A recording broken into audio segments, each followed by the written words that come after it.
வியாழன் வணக்கம் நேத்ரா நிகழ்ச்சியின் முதலாவது சிறப்பு நேர்காணல் பகுதியோடு இணைந்திருக்கின்றோம். இன்றைய தினம் நாங்கள் ஒரு சிறப்பு அதிதியை அழைத்து வந்திருக்கின்றோம். அரசு துறையில் பல்வேறு பதவிகளை வகித்தவர், தற்போது ஓய்வு பெற்றவரும் கூட, பல்வேறு துறைகளில் அனுபவம் கூடிய ஒரு அதிதியை இன்றைய தினம் நாங்கள் கலையகம் அழைத்து வந்திருக்கின்றோம். நிச்சயமாக அவரிடமிருந்து பல விடயங்களை நாங்கள் தெரிந்து கொள்ளப் போகின்றோம். குறிப்பாக இந்த ஆன்மீகம் தொடர்பானது ஒரு விடயம் தற்காலத்திலே அனைவரும் கடைபிடிக்கக்கூடிய ஒரு விடயமாக இந்த கேதார கௌரி விரதம் அனுஷ்டித்துக் கொண்டிருக்கின்றார்கள். விரதம் பிடிப்பது என்பது சாதாரண ஒரு விடயம் அல்ல.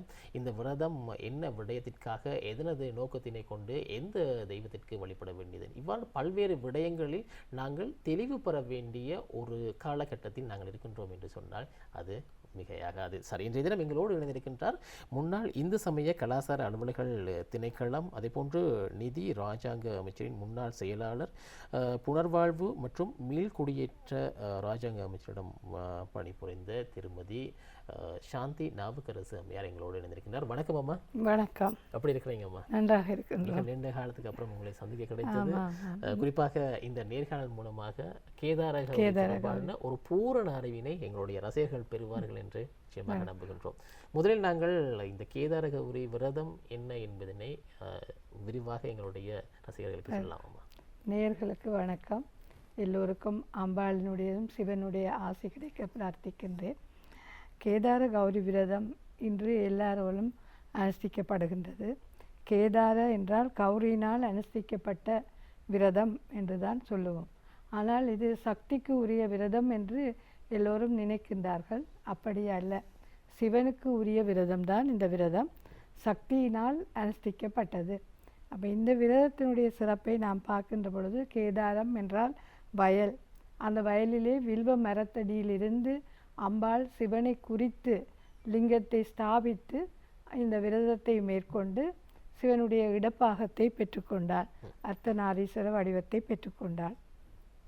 குறிப்பாக ஒரு வீட்டினை எடுத்த பொழுது, கணவன் மனைவியாக இருக்கின்ற பொழுது, கணவனுக்கு பணிவிடை செய்யக்கூடிய மனைவியை போன்று, அல்லது மனைவிக்கு என்னென்ன விடயங்கள் தேவைப்படுகின்றது என்பதை புரிந்து கொண்ட கணவனாக ஒரு அந்யூன்யமான ஒரு வாழ்க்கை இருக்கின்றது. இதற்கு எங்களுடைய இலக்கணங்கள், அது புராண இதிகாசங்களையும் கூட எங்களுடைய கடவுள்களை ஒப்பிட்டு இவர்கள் இப்படியெல்லாம் எங்களுடைய வாழ்க்கை நடைமுறைகளை வாழ்ந்து காட்டியிருக்கின்றார்கள் என்பதற்கு இந்த விரதங்கள் இன்றியமையாத ஒரு விடயம். குறிப்பாக இந்த கேதார கௌரி விரதமானது அனுஷ்டிப்பதற்கான மிக முக்கியமான நோக்கமாக நாங்கள் இதனை சொல்லலாம். ஆமாம், இந்த விரதம் இதை எடுத்து நாங்கள் பார்க்கின்ற பொழுது புராண கதைகளிலே இதை பற்றிய விடயங்கள் சொல்லப்பட்டிருக்கின்றது. நேரத்தினை சரிபார்த்து விட்டு நாங்கள் மீண்டும் இணைந்திருக்கின்றோம். நீங்கள் தொடரலாங்கம்மா. இந்த விரதத்தினுடைய சிறப்பு பற்றி புராணங்களிலே சிறப்பாக சொல்லப்பட்டிருக்கின்றது. ருத்ரயாமலம் என்ற அந்த ஆகமத்திலும் இந்த விரதத்தினுடைய சிறப்பு, இதனை எப்பொழுது அனுஷ்டிக்க வேண்டும் என்பது பற்றி கூறப்பட்டிருக்கிறது. சூத புராணிகரும் இதை சொல்லியிருக்கின்றார். ஒரு சமயம் கைலங்கிரியிலே எல்லோரும் தேவர்கள், தேவகன்னிகைகள் எல்லோரும் இருந்து வழிபாடு செய்து கொண்டிருக்கின்றார்கள். இறைவனை வாழ்த்தி கொண்டிருக்கின்றார்கள். இசைத்து கொண்டிருக்கிறார்கள். அந்த சமயத்திலே இறைவன் மேல் சரியான பற்றுக்கொண்ட, சிவனின் மேல் பற்றுக்கொண்ட பிரிங்கி முனிவர் வருகின்றார். அவர் அந்த இடத்திலே அவருக்கு ஒரு ஆனந்தம் மேலிட்டு விகட கூத்து ஒன்றை ஆடுகின்றார். அந்த விகட கூத்தை ஆடிய பின்பு அவர் சிவனை மட்டும் வழிபடுகின்றார், சக்தியை வழிபடவில்லை. அதற்கு ஒரு தத்துவத்தை கூட சொல்வார்கள். சிவத்துக்கும் சக்திக்கும் உள்ள உறவு உயிருக்கும் உடலுக்கும் உள்ள உறவு என்று சொல்லப்படுகின்றது.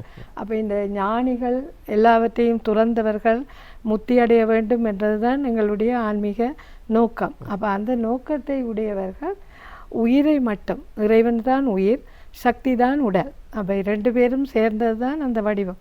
அப்போ இங்கு சக்தியை வழிபடாமல் சிவனை மட்டும் அவர் வழிபடுகின்றார். அப்போ சக்திக்கு கோபம் வந்து விடுகிறார். கோபம் வந்து சிவனிடத்தில் கேட்கின்றார், இவர் ஏன் உங்களை மட்டும் வழிபடுகிறார், என்னை வழிபடவில்லை?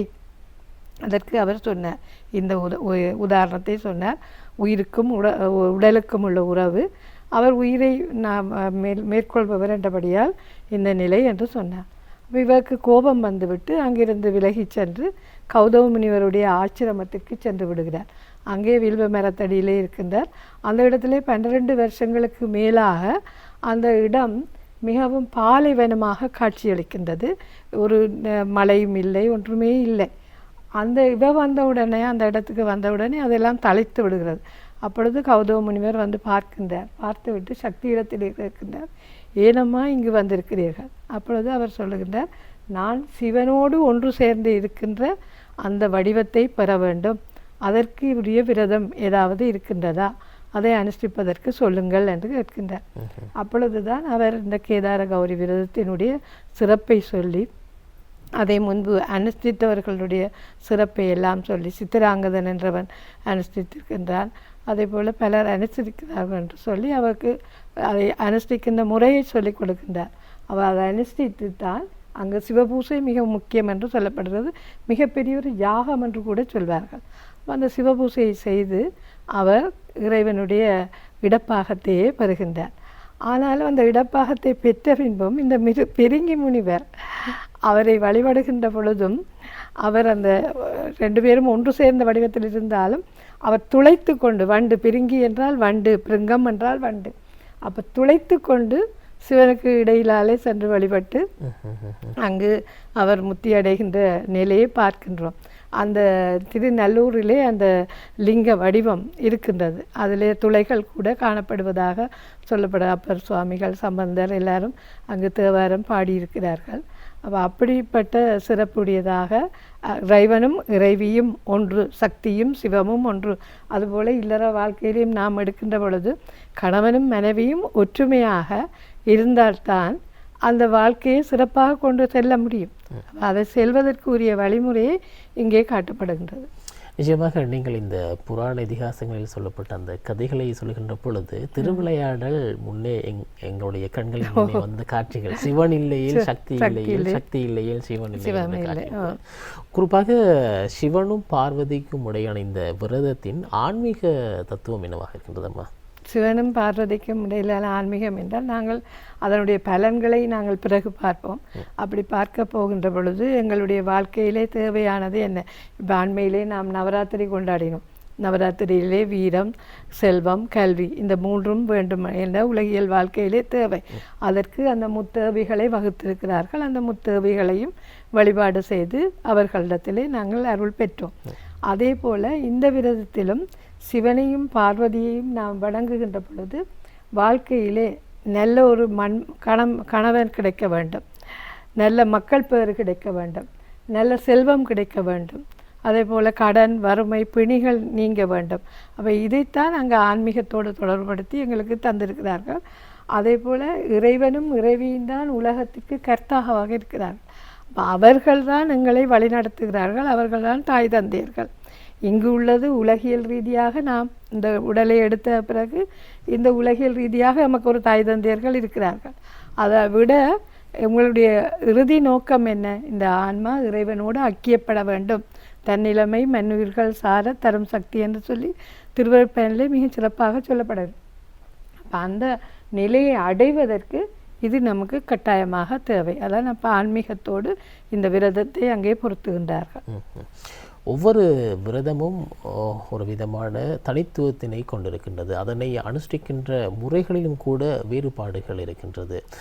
இன்னும் சொல்லப்போனால் உணவை விடுத்தேனும் சுருக்கியேனும் எங்களுடைய ஐம்பொறிகளை முன்னது இப்படியான பல்வேறு விடயங்களூடாகத்தான் ஒவ்வொரு விரதமும் அனுஷ்டிக்கப்படுகின்றது. குறிப்பாக இந்த கேதார கௌரி விரத அனுஷ்டான முறைகள் தொடர்பாக இருக்குங்களம்மா?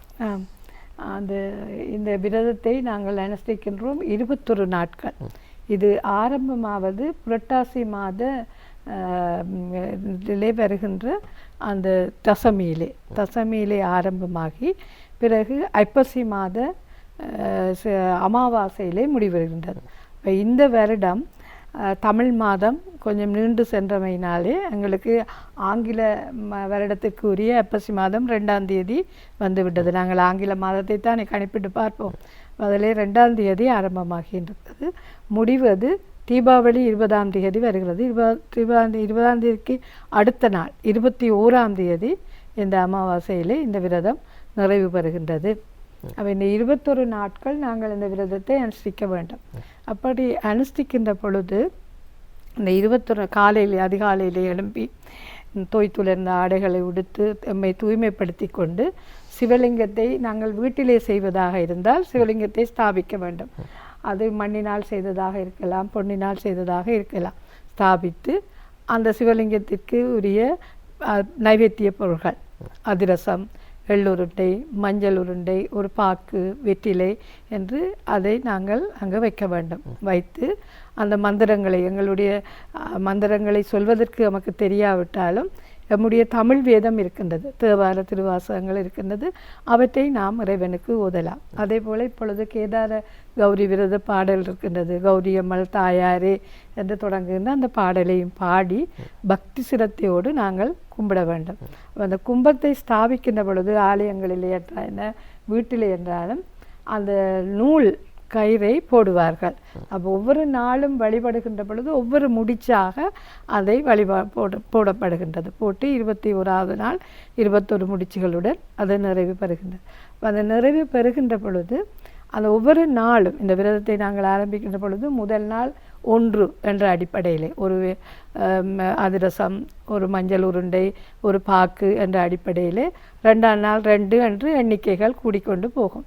அப்போ அப்படி ஒவ்வொரு நாளும் செய்ய முடியாதவர்கள் 21ஆவது நாள் உபவாசம் இருந்து அன்று அவர்கள் இந்த 21 பொருட்களையும் அங்கே நைவேத்திய பொருள்களாக வைத்து அந்த கும்பத்திலே அந்த போடப்பட்ட நூலை இங்கே சிவபூசை செய்வதும் காப்பு கட்டுவதும் மிக முக்கியம். அப்போ இறைவனுக்குரிய பிரசாதத்தை அவர்கள் பெற்றுக்கொள்வார்கள். அப்போ அந்த 21 நாட்களும் இந்த 21 முறை அந்த காப்பும் முதல் நாள் நாங்கள் சங்கல்பம் செய்ய வேண்டும். ஏதாவது ஒரு விரதத்தை ஆரம்பிப்பதற்காக இருந்தால் இந்த நோக்கத்திற்காக இதை நாங்கள் ஆரம்பிக்கின்றோம், இதை நாங்கள் தொடர்ச்சியாக இதை கைவிடாமல் பிடிப்போம் என்று சொல்லலாம். அப்போ இந்த விரதத்தை பிடிக்க முடியாதவர்கள் எப்பவுமே இறைவன் நம்மை கஷ்டப்படுத்தோ அல்லது நம்மை வருத்தி செய்ய சொல்லலாம். ஆனால் இன்று நாம் பல பேர் நம்மை வருத்துகின்றோம்.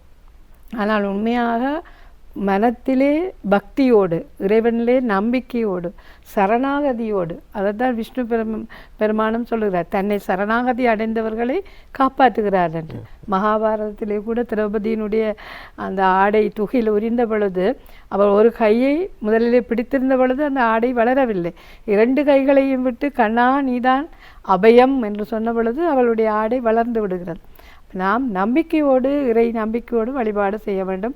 இந்த விரதத்தை நான் இப்படித்தான் இருக்க வேண்டும் என்றெல்லாம் எம்மை வருத்தக்கூடாது.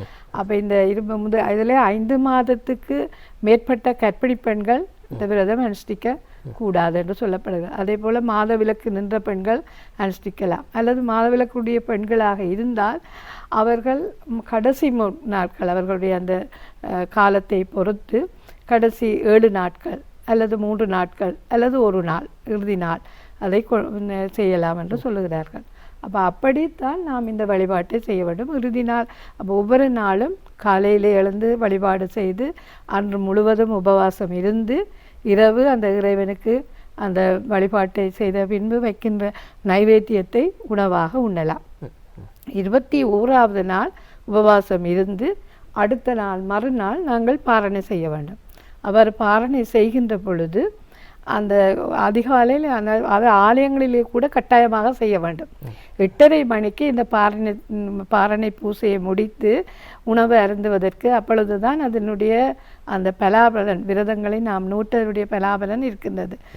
விரதம் பிடிப்பவர்கள் அந்த 8:30 மணிக்கு முடிக்க முடியாவிட்டால் துளசி தீர்த்தமாவது அருந்தி தங்களுடைய அந்த விரதத்தை நிறைவு செய்து கொள்ள வேண்டும் என்று சொல்வார்கள். அப்போ அதுதான் விரத நியதி முறை. அப்படி செய்ய வேண்டும். அந்த நிறைவு செய்கின்ற பொழுது நாம் ஏழைகள், அந்த எங்களுடைய சிவனடியார்களுக்கு இல்லை மாயேஸ்வர பூசை என்று சொல்வார்கள். அன்னம் கொடுப்பது மிகவும் சிறப்பு, அன்னதானம் மிகவும் சிறப்பு என்று சொல்வார்கள். தானங்களிலே ஒரு பசித்தவனுக்கு பசி தீர உணவு கொடுப்பது, அப்படி அந்த பசியை கொடுக்க வேண்டும். அதே போல் இந்த விரதத்தை இருப்பவர்கள் அதை நிறைவு செய்கின்ற பொழுது அந்த குருவுக்கு சிவாச்சாரியாருக்கு உரிய தட்சணைகளை, தம்மால் இயன்ற தட்சணைகளை கொடுத்து விரதத்தை ஆரம்பிப்பது மாதிரி 21 வருடம் கடைப்பிடிக்க வேண்டும். 21 வருடம் கடைப்பிடிக்க முடியாதவர்கள் 7 வருடம், 7 வருடம் கடைபிடிக்க முடியாதவர்கள் 3 வருடம் என்ற அந்த 7 3 21 என்ற அடிப்படையில் அதை கடைபிடித்து நிறைவு செய்யணும். தொடர்ச்சியாக 3 வருடம் அல்லது தொடர்ச்சியாக 7 வருடம் பிடிக்க வேண்டும். 21 வருடம் பிடிப்பதுதான் சிறப்பு.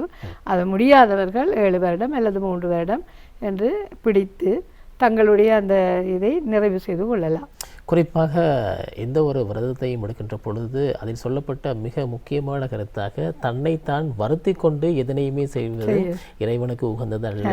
நீங்கள் சொன்னது போல இறைவனோடு பக்தியோடு இவனை சரணாகதி அடைந்து செய்கின்ற பொழுது பல விளக்குகளும் எங்களுக்கு இருக்கின்றது. என்னென்ன விடயங்களை செய்ய வேண்டும், எவ்வாறு செய்ய வேண்டும் என்பதை மிக அழகாக சொல்லியிருந்தீர்கள். இந்த கேதார கௌரி விரதத்தின் போது என்னென்ன விடயங்களை தவிர்க்கப்பட வேண்டும்? சிலரை பொறுத்த மட்டிலே அவர்களுக்கு வாய்ப்பேச்சுக்கள் மூலமாகவோ அல்லது அவர்களுடைய சக உறவினர்களோ அல்லது பெரியார்களிடமிருந்தோ அல்லது ஆலயங்களின் மூலமாக பெறப்படுகின்ற அறிவுகள் மூலமாக சில விடயங்களை அவர்கள் மேலதிகமாக அல்லது விரத அனுஷ்டானங்களுக்கு புறம்பான பல விடயங்களையும் செய்வதை காணக்கூடியதாக இருக்கின்றது. ஆகவே இந்த கேதார கௌரி விரதத்திலே என்னென்ன விடயங்களை நாங்கள் தவிர்க்க வேண்டும் என்பதையும் தயவு செய்து பகிர்ந்து கொள்ளலாம். உண்மையாக அந்த இறை அனுபவத்தோடு பக்தியோடு செய்கின்ற பொழுது இறைவனிடத்திலே நாம் முழுமையாக ஒப்படைக்கின்றோம். அப்போ இப்பொழுது விரதம் இருப்பவர்கள் நாம் நன்றாக அந்த பகல் முழுவதும் உணவு அருந்தாமல் இருந்துவிட்டு இரவிலே நன்றாக சுவையோடு எல்லாம் சாப்பிடலாம் என்றெல்லாம் சிந்திப்பார்கள். அப்படி அல்ல. அது ஒரு விரதம் என்று சொல்லுகின்ற பொழுது நம்மை இன்றைக்கு எங்களுடைய விஞ்ஞான ரீதியாக கூட ஒப்பீடு செய்கின்ற பொழுது சொல்லுகின்றார்கள். என்ன டயட்டிங் என்று சொல்லி இப்பொழுது எத்தனையோ பேர் போய் தங்களுடைய உடல் பருமனை குறைப்பதற்காக ஒபேசிட்டி கூடுகின்ற பொழுது எங்களிடத்திலே பல வருத்தங்கள் எல்லாம் உண்டாகின்றது. அப்போ அந்த நிலையிலே இங்கு விரதம் எங்களுக்கு முற்காலத்தில் இதை வைத்தது என்ன? மனம், மொழி, மெய், இந்த 3ம் உடம்பு அதனுடைய உள்ளத்திலே எல்லாம் சுத்தமாக இருக்க வேண்டும், ஒருத்தப்படுதலாக இருக்க வேண்டும். அப்போ காயத்தை நாங்கள் ஒருக்கின்றோம். காயம் என்றால் உடலை ஒருக்குகின்றோம். அதே நேரத்தில் மனம் தூய்மையாக இருக்க வேண்டும். தூய்மையாக இருந்து அந்த விரதங்களை அனுஷ்டிக்கின்ற பொழுதுதான் அது உண்மையான பலாபலனை கொடுக்கக்கூடியதாக இருக்கும்.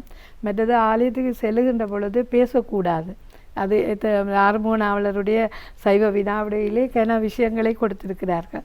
அப்போ அங்கே போனால் இப்பொழுதெல்லாம் கதைக்கிறார்கள், பேசுகிறார்கள், தொலைபேசியிலே உரையாடுகிறார்கள். அப்போ இறை சிந்தனையோடு மட்டும் நாங்கள் அங்கே ஆலயத்தில் இருக்க வேண்டும். மற்றது தலையை கூட அலங்காரங்கள் செய்து கொண்டு தம்மை அழகுபடுத்தி கொண்டு செல்ல வேண்டும் என்று தான் நினைக்கின்றார்கள் எங்களுடைய பெண் பிள்ளைகள், இளம் பிள்ளைகள். பிறகு அந்த இடத்திலிருந்து படம் எடுக்க வேண்டும், செல்ஃபி எடுக்க வேண்டும் என்றெல்லாம் என்று அந்த மோகம் அப்படியெல்லாம் இருக்கக்கூடாது. உண்மையான பக்தியோடு நாம் அங்கே செல்ல வேண்டும். இப்போ அந்த சென்று விளக்கு வைத்து அதில் ஆலயத்திலே குருக்கள் ஐயா சொல்லுகின்ற முறைப்படி அந்த பழங்களை நிவேதனங்களை எல்லாம் வைத்து வழிபாடு செய்ய வேண்டும். அப்படி செய்கின்ற பொழுதுதான் உண்மையான அந்த விரதம். இல்லை என்றால் அந்த விரதத்தை நாங்கள் கைக்கொள்ள தேவையில்லை. எல்லோரும் சொல்லுகிறார்களே என்பதற்காக நாம் பிடிக்க வேண்டும் என்பதே அல்ல. இந்த விரதம் தொடர்பாக என்னென்ன விடயங்களை கடைபிடிக்க வேண்டும், என்னென்ன விடயங்களை தவிர்க்க வேண்டும் என்பதை மிக அழகாக எங்களுடைய ரசிகர்களுக்காக சொல்லியிருந்தீர்கள். குறிப்பாக இந்த விரதத்தை பொறுத்த மட்டிலே எங்களுடைய ஒரு தனிப்பட்ட ஒரு அங்கீகாரம், இன்னும் சொல்லப்போனால் தம்பதியருக்கு இந்த விரதத்தின் மூலமாக பெறக்கூடிய நன்மைகளும் அதிகமாக இருப்பதாக சொல்லப்படுகின்றது. இது தொடர்பான உங்களுடைய கருத்து? இன்றைக்கு உண்மையாக முந்தைய காலத்திலே இப்படி நாம் அறிந்ததே அல்ல. திருமணம் பேசுகின்ற பொழுது கூட இப்பொழுது பல சோதரர்கள் வந்து விட்டார்கள். பல பொருத்தங்கள் பார்க்கின்ற பொழுது 10 பொருத்தம் 8 பொருத்தம் என்றெல்லாம் சொல்லுகிறார்கள். அப்படி சொல்லுகின்ற பொழுது ஒவ்வொரு குறைபாடுகளை சொல்லுகின்ற பொழுது பலருடைய திருமணங்கள் எல்லாம் கைகூட முடியாத ஒரு சூழல் கூட ஏற்படுகின்ற நிலை இருக்கின்றது. அதே போல் இன்று முந்தைய காலத்திலே விட்டு கொடுப்பு, புரிந்துணர்வு, கணவன் மனைவிக்கு இடையிலே புரிந்துணர்வு, ஒருவரை ஒருவர் மதிக்கின்ற பாங்கு இருக்கின்றது. இன்று ஆணும் பெண்ணும் சரிநிகர் சமன் என்று சொல்லுகின்ற நிலையிலே பெண் பிள்ளைகள் தங்களுடைய கணவரோடு ஒத்துப்போகாத ஒரு சூழலும் ஏற்படுகின்றது. அப்படி இல்லாமல் அவர்கள் ஒத்துப்போவர்கள் அவிகாரத்துகள் எல்லாம் கூடி செல்கின்ற நிலையை பார்க்கின்றோம். அப்படி இல்லாமல் இதிலே உண்மையாக ஒரு நல்ல கணவர், நல்ல மனைவி கிடைக்க வேண்டும் என்று, அந்த நல்ல குடும்பம் ஒரு பல்கலைக்கழகம் என்று சொல்வார்கள். அப்போ நல்ல குடும்பம், நல்ல கணவர் கிடைப்பதற்கு இந்த விரதத்தை அவர்கள் சொல்லி தந்திருக்கிறார்கள் எங்களுடைய முன்னோர்கள். அப்படி அதை செய்து நல்ல பலாபலன் பெற்றவர்களும் இருக்கிறார்கள். நன்மக்கள் பேறு கிடைத்திருக்கின்றது. அதே போல் நல்ல வறுமையில் இருந்தவர்களுக்கு வறுமை நீங்குகின்ற நிலை, கடன் பிணி தீர்கின்ற நிலையெல்லாம் அது எங்களுடைய நம்பிக்கையையும் பொறுத்தது.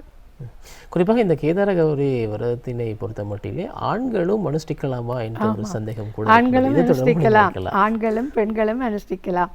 அந்த கேதார கௌரி காப்பு எடுத்து நாம் எங்களுடைய முன் கையிலோ அல்லது புயத்திலோ அல்லது கழுத்திலோ அதை அணிந்து கொள்ளலாம். அந்த 21 வருடமும் நாங்கள் அந்த காப்பை பேணி பாதுகாக்க வேண்டும். அதற்கு பூவும் நீரிட்டு அதுதான் அந்த பாடல்லே வருகின்ற போற்றி உன்னை நான் வணங்கிடுவேன் கௌரியம்மாள் தாயாரே காப்பெனக்கு போட்டு விட்டால் கல்மனது இறகிவிடும் என்று அந்த பாடல்லே அழகாக சொல்லப்படுகிறது. அப்போ அந்த காப்பை நாங்கள் பாதுகாப்பாக வைத்திருக்க வேண்டும். அடுத்த வருடம் நாங்கள் அங்கே ஆலயத்திற்கு செல்லுகின்ற பொழுது அந்த காப்பை மாற்றி அடுத்த காப்பை 21 முடிச்சுகள் போட்டு எங்களுக்கு தரப்படுகிறது. அப்போ சித்திராங்கன் என்றவருடைய கதையை நான் சொன்னேன். அதே போல் மன்னர்கள் எல்லாம் அனுஷ்டித்து அருள் பெற்றிருக்கின்றார்கள். அதைத்தான் கௌதம முனிவர் சொன்னார். அது மாதிரி புனிதவதி பாக்கியவதி என்ற 2 பெண்கள் அரசர்களுடைய மனைவிகள் அவர்கள் அனுஷ்டித்தார்கள். அதிலே புனிதவதி அதை தொடர்ச்சியாக செய்தால் பாக்கியவதி அதை செய்யவில்லை. அவள் அதை கைவிட்டு விட்டாள். கைவிட்ட நிலையிலே என்ன நடந்தது? அவளுடைய அந்த கயிறு அவரை கொடியிலே போய் விழுந்து விட்டது. அவள் அதை பற்றியிலே வறுமை வந்து விட்டது. அரசன் தன்னுடைய அந்த அரசாட்சியை இழந்து விட்டான். அப்பொழுது இவள் துன்பப்படுவதை பார்த்து புனிதவதி அவளுடைய சகோதரி மீளவும் இந்த விரதத்தை கடைப்பிடி, அதிலே நீ வெற்றி பெறுவாய் என்று சொன்னார். அப்போ ஆண்களும் இதை அனுஷ்டிக்கலாம், பெண்களும் அனுஷ்டிக்கலாம். இதில் வேறுபாடுகள் இல்லை.